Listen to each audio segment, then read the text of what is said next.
Stand by for Bwana.org radio. In 3, 2, 1. Cue the announcer. You found Bwana.org radio, your one source for tech news and reviews. Now, almost live from sunny Florida, here's your host, Bwana McCall. Greetings, folks, and welcome to episode 220. That's 210 plus 10 equals 220 of Bwana.org radio. We got a great show lined up for you. 12 bookmarks to talk about today. I struggled because I had a lot of stuff. I was going through my Google Reader shared items, and I saw all kinds of good cakey goodness that tasted like chocolate and milky sprinkles. But I had to settle for 12. I didn't want to go too long. So we're going to keep it below, probably be around 20 to 30 minutes. We'll see. We had an exciting weekend, guys. There was a couple things. There was a Video Music Awards. I'm sorry. What am I thinking about? It was the Gaming Awards, man. Video Game Awards. I thought about VMAs instead of VGAs. Video Game Awards. And I want to congratulate Uncharted 2 for the PS3 for capturing the #1 prize of Game of the Year. I was highly impressed, and I called it. I knew Uncharted 2 was going to win somebody's Game of the Year, and everybody was saying that Modern Warfare 2 was going to win. I was like, do not count out Uncharted 2 because it is a formidable foe. So congratulations to those guys. A bunch of other games got awards. Modern Warfare 2 got a bunch of awards, and even Flower got like Best Independent Game at the Video Game Awards. So congratulations to those guys. That was on Spike TV. A lot of people don't think Spike TV is whatever. Anyway, that was Spike TV. Also, if you play excuse me, if you play Team Fortress 2, you probably already know that there was this huge war update between the Demolition Man and the Soldier. There's a kill contest going on, along with some exciting comics and updates. Valve's doing things in Valve time. Things are coming out eventually. Things are kind of late, but you know how Valve is. The thing's going to be scheduled to be released about December 17th, so we're going to be watching that one. We're going to be watching that one very closely because we love Team Fortress 2 here at Bwana.org radio. Got a great show lined up. But before I get started, let me talk about my first sponsor, which is GoToMeeting. GoToMeeting allows you to share your desktop screen, and with this, you can conduct meetings, sales, presentations, trainings, all that cool stuff, that you normally have to travel for. So what this product, I'm still a little sick, guys. Apologize. What makes this product so intriguing is that you can have a conversation with somebody. You can say, okay, I want to show you something. You can send them a link. You can IM them a link, and they immediately see what you see. You join the meeting, you got chat, voice over IP, you got all kinds of tools, you got all kinds of cool things, as if you're actually standing over their shoulder, and they were standing over your shoulder. You see what they see, and it's got cool tools. We use it over on Tech Podcast Network, where we conduct these monthly roundtables, and we invite all these different vendors, and they present their products to various people around the world. And I'm not kidding. These are people from around the world, and nobody gets on the plane. Nobody gets in the car. Nobody leaves the comfort of their trusty computer. So check this product out. Go to gotomeeting.com/techpodcast. You can get a free 30-day trial. That's gotomeeting.com/techpodcast. We got a great show. Great show lined up for episode 220 of Bwana.org radio. It's time for Bwana.org radio's tech news for this week. And for our first story, we're going to go over to some video game news. I don't have a whole lot of video game news. I talked about that in the beginning. But this one, it's been reported all over the entire web. And it's been on Twitter. It's been everywhere. It's about a very popular game called, you guessed it, Modern Warfare 2. It's been all over the news. Now, it's not positive. This title, the reason I chose this story because I love the title. It says, Modern Warfare 2 multiplayer is a hot mess. Yeah, it is a hot mess.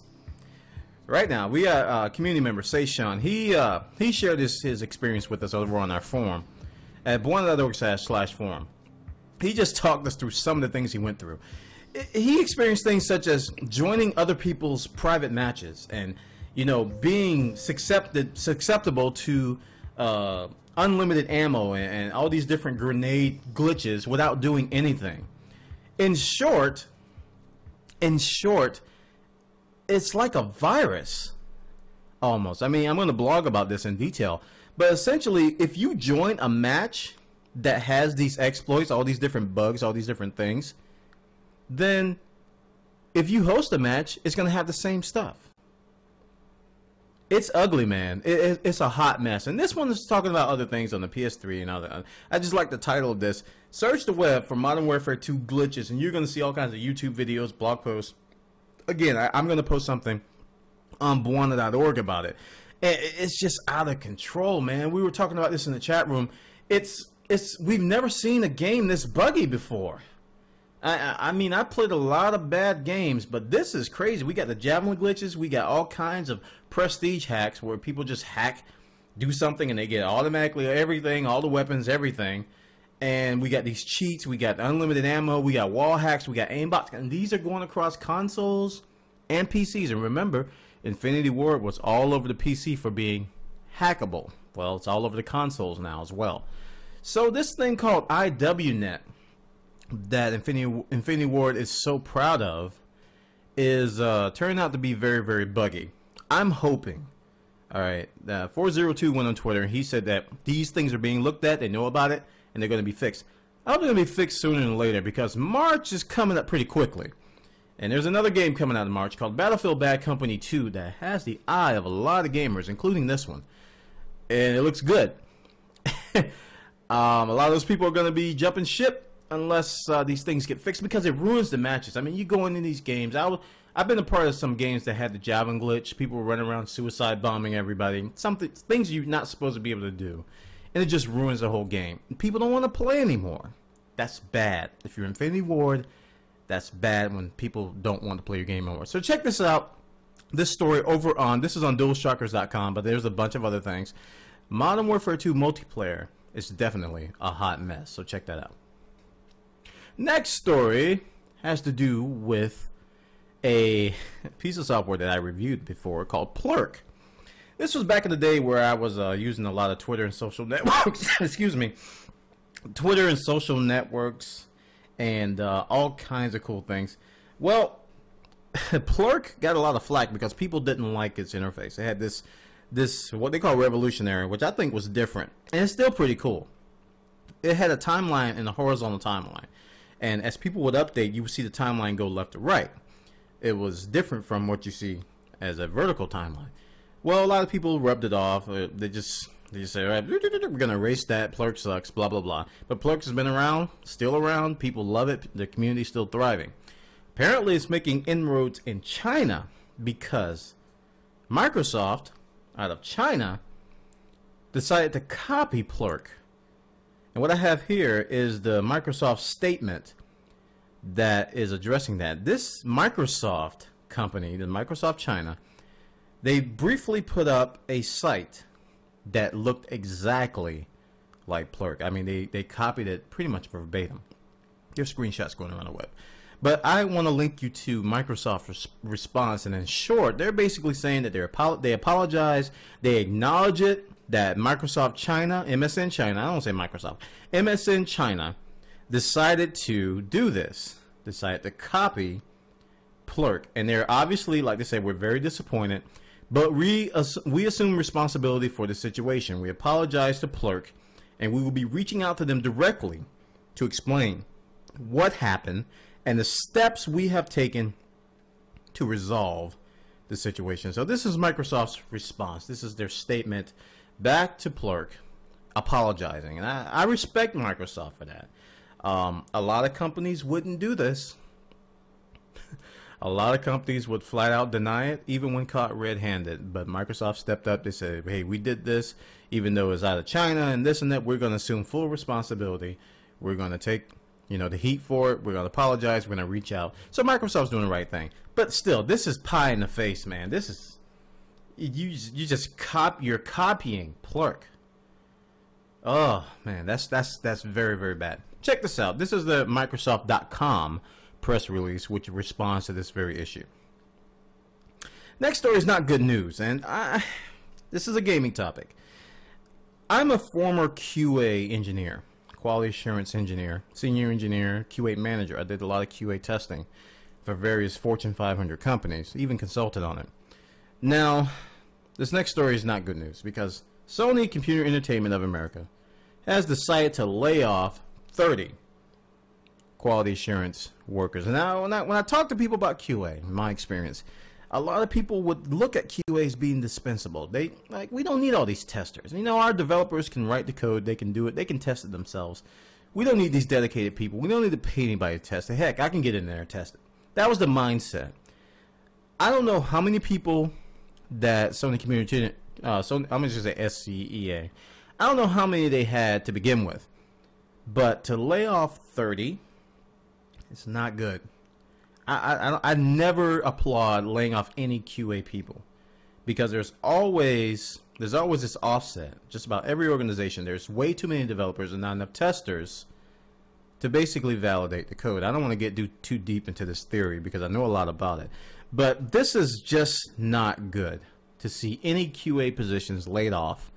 30 full-time positions. These aren't contractors. These aren't people who, you know, are just coming on for certain projects and just testing a certain. These are full-time Sony Computer Entertainment of America employees. 30 of them laid off. So, not good news, man. This is nothing that I never want to read. I mean, if you're a PlayStation 3 owner or a PSN owner, or anything to have to do with SCEA, you got to be concerned because when you lay off QA workers, there's probably going to be some bugs to get through. These guys probably owned a lot of software. I mean, there could be some people here who own PlayStation Home. And when people get laid off, there's not always somebody who just jumps in and says, oh, I know how to do exactly what he did. No, there's a learning curve. And during that point, a lot of bugs come up and people don't fix them. So Sony's looking to expand, but they're laying off QA people. Not good at all. Check this out. This was over on the Escapist magazines. They got the details over there about what you can see, what's going on over at Sony and their QA department. Next story surprised me. I just couldn't believe it. I'm just going to pop it in your face. Pow! Chrome passes Safari in market share. Whoa. Google Chrome has surpassed Safari in market share. It didn't take very long. Didn't take long at all. Chrome share is now 4.4%, just edging out Safari's 4.3%. As you can see this graph, great graph. It lays out Chrome's, look at the green here. Look how it just grows. And you see how Safari's kind of plateaued and Chrome's growed? Yeah, market share. Big time difference. I'm proud of Google. They came in cold. They came in with knowledge of JavaScript and web apps and search engine technology, and they built a browser. They said, hey, we're going to build a browser around this stuff that we like, you know, stuff that we need. We're going to make it fast. We're going to do this. We're going to do that. We're going to take WebKit. We're going to build upon it. And we're going to build Chrome for Linux, Windows, and Mac. Bam. Just like this. And I got a feeling that this little bump here between November and December had a lot to do with the Chrome beta for Linux and Mac. I think they gained a lot of new users with that. Safari's just, I don't know, it's just bouncing up and down. So we will definitely be watching this one closely. I got a feeling Safari's going to make a little comeback, and it's going to teeter-totter a little bit. Where it goes from there, I don't know. Depends on Chrome. Chrome added extensions lately, guys. So a lot of the Firefox users who were holding off are now coming over to Chrome and say, hey, I got my ad block. I got this. I got that. How you doing, Chrome? Give me a hug. Hit the microphone. I don't care, but I'm going to give you a hug. Give me a hug, Chrome. Anyway, check it out. This one's over on theappleblog.com. They got the details over there. You can look at this pretty graph that I was just showing you and do some other research about what's going on with Chrome versus Safari. Pretty cool stuff. Very cool stuff. You're listening to Bawana.org Radio, a potpourri of tech news and reviews.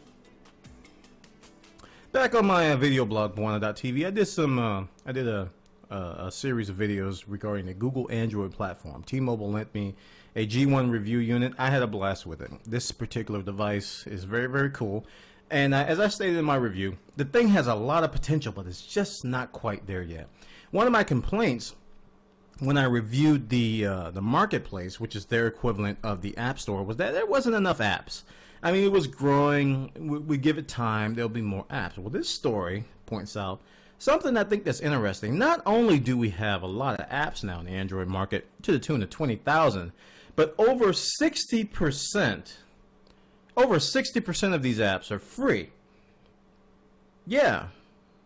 So, if you don't like paying money, this is good news, right? Right? 62.2% versus 37.8% apps. And just with, you got the Droid coming out, you got Google Phone coming out. Yeah, Android's picking up steam, but you know what really concerns me? This is good news. This is great news. I'm glad to see a lot of free apps, but where's Palm?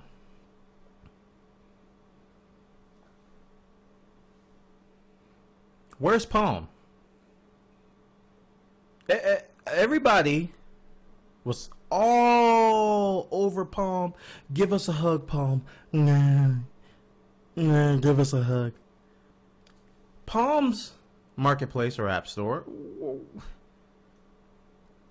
where are they? It's good. This is a good competitor. Android's coming at Apple, but where's Palm?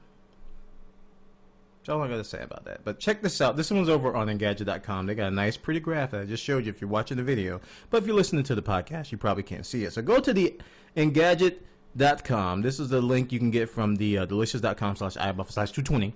It will be in the middle-ish part. Android market hits 20,000 apps, and over 60% of those apps are free. Very, very cool. Very, very cool. This next story has to do with the site that I'm actually streaming on right now. The main site I'm streaming on is Justin.tv.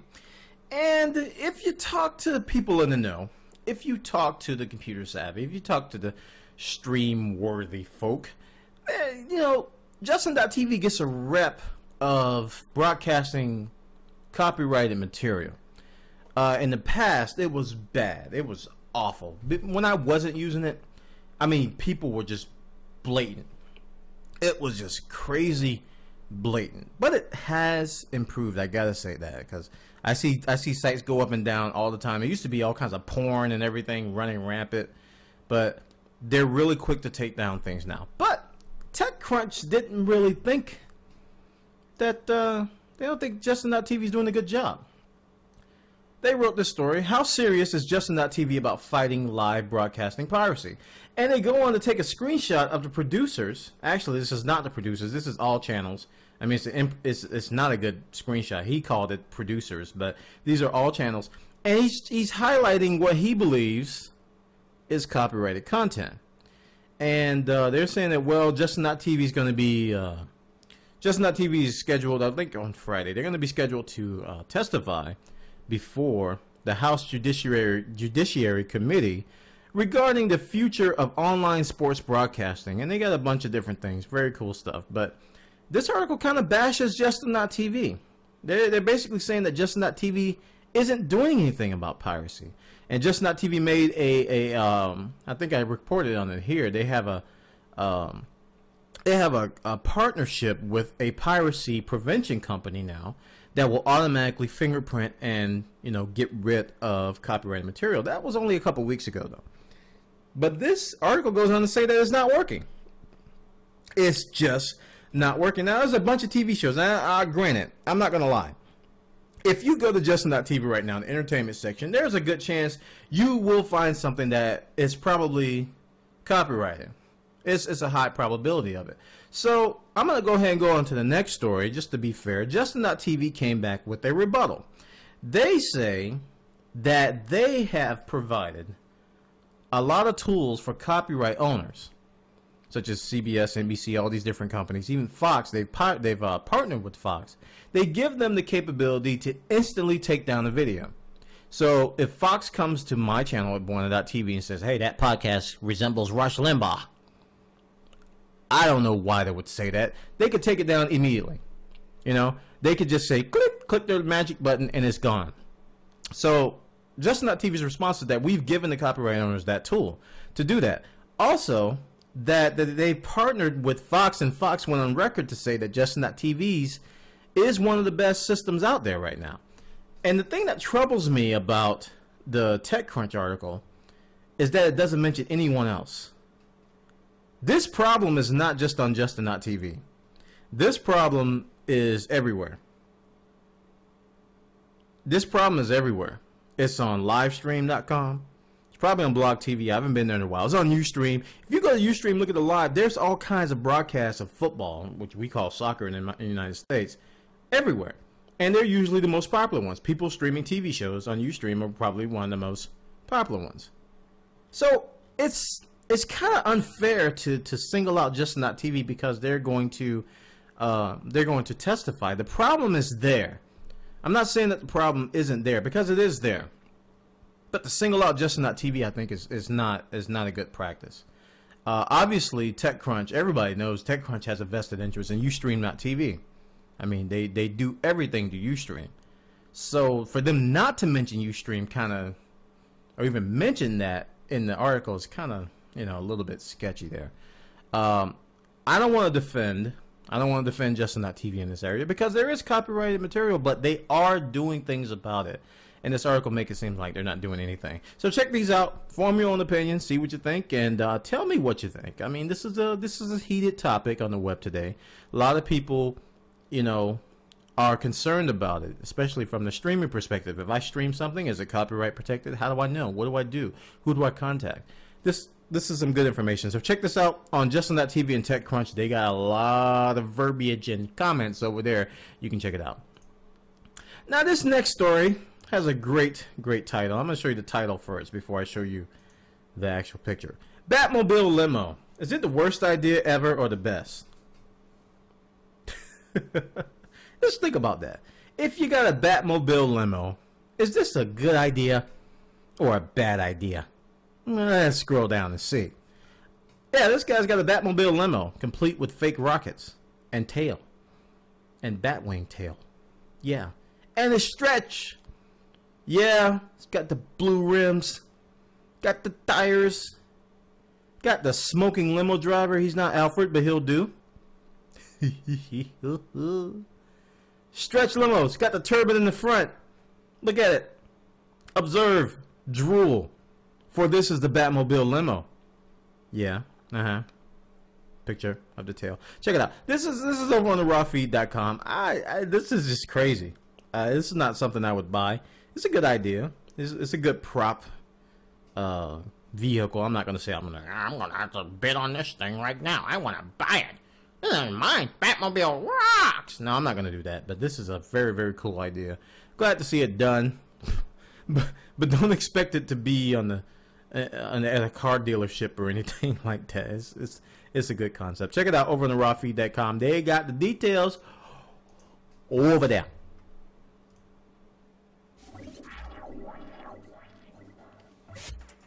You found Bawana.org Radio. Tech news and tech gadgets for the hardcore geek in all of us.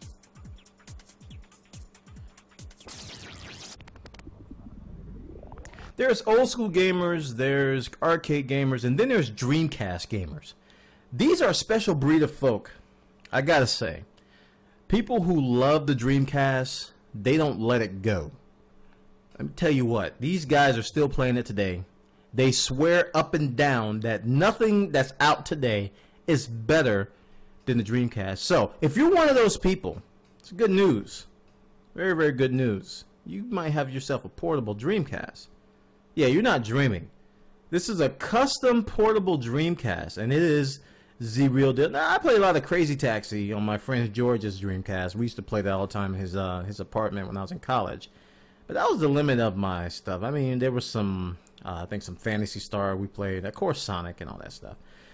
But, wow, this is cool. This guy goes on into this detail. It has two videos, one the making of and the Into Dream, that's the name of it, in action. You can check out the videos of this. This guy's playing some games in here, YouTube videos. So, if you are into the Dreamcast and you want one in your pocket, you want to show those DS boys what a real portable gaming experience is like, your Nintendo is nothing on the Dreamcast. Dreamcast had this before you had that. You can check this out. This one's over on joystick.com. They got the details, they got pictures, they got videos. Have fun with it. Dreamcast lover. The next story, if you're into steampunk, this is another cool story. If you're into steampunk and these alternate looks, you're gonna love this. This is called the Philco PC. I saw it and I was like, I would use that. This is something that I would put in my house because it is inspired by a combination of steampunk, a 1954 TV, and antique typewriters. Look at it, of Zoiv. If you're not watching, just picture in your mind, if you will, a 1954 TV, combination of steampunk and antique typewriters. Very, very cool looking PC. They got a fake starting Windows up there. Should be running Linux. Something like this needs Linux. Okay, steampunk and Windows, no. This needs Linux. They should have put Ubuntu or some other distribution on there. Very, very cool. I mean, it's got the dials, it's got the chrome, it's got the special looking keyboard. They go all out on this particular PC. There's a nice little video of it as well. Check it out. This one's over on the geekygadgets.com. I just couldn't pass this up, guys. I had to share that one with you. They got the details on the Geeky Gadgets. You can check it out over there. Now, I've been bashing Modern Warfare 2. I have been bashing it hard. Now, it's a good game. I've been playing a lot of it lately, so I can't bash it too much. So I was finally happy to see some good news across the front. Apparently 402, which is the community mouth of Infinity Ward, went on record to say that, and this article is actually in German, I'm sorry, but I haven't translated it. But let me translate it for you. Modern Warfare 2 mod tools are maybe coming soon. Let me see if they link to the Twitter here. Is that it there? Yeah, let's open the Twitter real quick. He says, he's replying to Corporal Russ. He says, nothing on dedicated servers, but there may be some mod tools news coming in the future. I'll pass along once I have it. So that's a nice little teaser. Wouldn't you say? Nice little teaser about possible mod tools. That was one of the complaints. Alright, that was one of the things that us PC owners were mad about. Not only didn't we get dedicated servers, but we can no longer do mods. There's some cool mods out there. Go to YouTube, search for Call of Duty 4 Star Wars mod. You'll see what I'm talking about. I mean, it reminds you of a lot of stuff with the Half-Life engine that they do with that Counter-Strike is one of the, just Team Fortress 2, all these things that you use the engine for to create these multiple mods or variations of the game. And Modern Warfare 2 doesn't have that. So hopefully it may be coming soon. Mod tools may mean custom maps as well. I don't know. But that's a nice little tidbit from Mr. Robert Bowling, otherwise known as 402. We're going to be watching that one very closely because I'm going to be hoping that it's true. And we're still hoping on the PC front that they actually do dedicated servers as well. So check this one out. This one's in German, but you can actually link. You can see the Twitter post from Mr. 402. And finally, we're going to talk a little bit about Left 4 Dead 2. The DLC was announced. The first DLC, it's going to bring back the characters from the first Left 4 Dead. Isn't that cool? If you're a big fan of the Left 4 Dead 1 series, you'll be able to play with Zoe, Lewis, Bill, and Francis. Stop shooting me, Francis. These guys. Reloading! All these guys from the first Left 4 Dead going to be coming back. So I don't know how they're going to do it. Apparently it's going to be 8 survivors. So you're going to have, you'll be able to control 4. There'll be 4 computer generated ones, or 4 AI controlled ones, if you will. And it's set in rural Georgia. So I don't know. I don't know what the storyline is, how the storyline gets everybody there, but it's going to be interesting to find out what's going on with that. You can probably bet on this being about $10, $10 to $15 from the folks over at Valve.